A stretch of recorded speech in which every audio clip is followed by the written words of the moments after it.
Mr. Noisy. Mr. Noisy was a very, very noisy person indeed. For example, if Mr. Noisy was reading this story to you, he'd be shouting at the top of his voice. And the top of Mr. Noisy's voice was a very loud place indeed. You can hear it 100 miles away. For example, when most people sneeze, you can hear them in the next room. But achoo! But when Mr. Noisy sneezes, he can hear him in the next country. Now, this story starts when Mr. Noisy was asleep in the bed, in his bedroom in his house, which is on top of a hill. He was snoring, and you can imagine, when Mr. Noisy snores, that is a snore worth hearing. It sounds more like a herd of elephants than a snore. Then Mr. Noisy's alarm clock went off. Mr. Noisy's alarm clock sounds like no other alarm clock in the world. It sounds more like a fire engine. Mr. Noisy wake up. And so did all the people who live in a wobble town we saw at the bottom of Mr. Noisy's hill. Later that day, Mr. Noisy decided that he had to go shopping and went on his house, shutting the door behind him. Bang! The door wobbled. The house wobbled. The whole hill wobbled. Wobble town wobbled. Even a bird flying high above wobbled. Then Mr. Noisy walked down the hill. Clump, clump, clump, he walked in a baker's shop. Crash went the door as he opened. Bang went the door as he shut it. I like a loaf of bread, boomed Mr. Noisy to Mrs. Crumb, a baker's wife. Mrs. Crumb tumbled and sold him a loaf. Mr. Noisy walked along the street to the butcher. Clump, clump, clump, and walked into the butcher shop. Crash went the door as he opened. Bang went the door as he shut it. I'd like a piece of meat, boomed Mr. Noisy and Mr. Bacon to the butcher. Mr. Bacon tumbled and sold him some meat. Afterwards, Mrs. Crumb met Mr. Bacon in the street.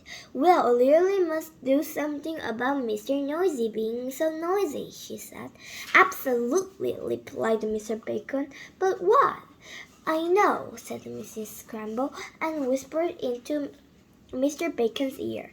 Mr. Bacon smiled a small smile, which grew into a broad grin.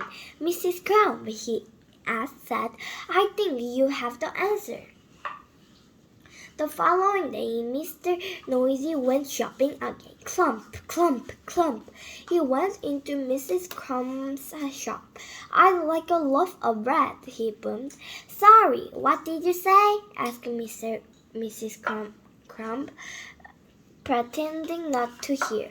I'd like a loaf of bread, Mr. Noisy shouted. Sorry, said Mrs. Crumb. Can you speak up, please? I'd like a loaf of bread, roared Mr. Noisy. Can't hear you, replied Mrs. Crumb. Mr. Noisy gave up and went out. Mr. Noisy went into the Mr. Bacon shop. I'd like a piece of meat, he boomed.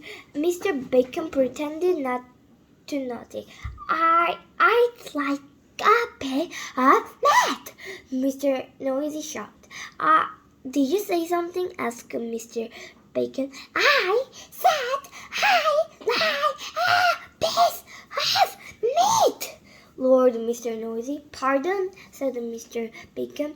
Mr. Noisy gave up and went out, and went home and went to bed hungry. The day after, Mr. Noisy tried again. He went into Mrs. Crumb's shop. I'd like a loaf of bread, he boomed.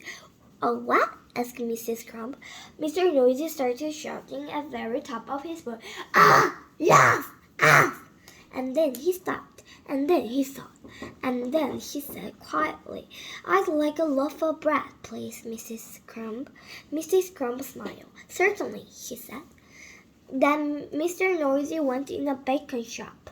Mr. Bacon shop. "I'd like a piece of meat," he boomed. "Did you say something?" asked Mr. Bacon. "Yes, I did," shouted Mr. Noisy at the very, very top of his voice.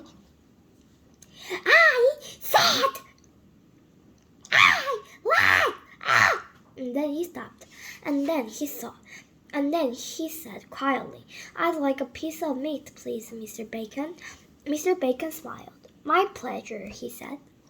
So carrying his bread and meat, Mr. Noise set off home up the hill. Clump, clump, clump. Then he stopped, and then he saw. And then, do you know what he did? He tiptoed. A tiptoe was something Mr. Noisy had never tried before. It was fun. Mr. Noisy arrived at his front door. He put his hand opened the door and then stopped. And then he saw. And then, do you know what he did? He opened the door very quietly. He stepped inside. And then he shut the door very gently. Quietly and gently were two things Mr. Noisy had never tried before either. That was fun too. And do you know something? From then until now, Mr. Noisy isn't anything like noisy as he used to be. And do you know something else? The people in Wobbletown delighted, especially Mrs. Crumb and Mr. Bacon. And do you know something else? Mr. Noisy has learned how to whisper.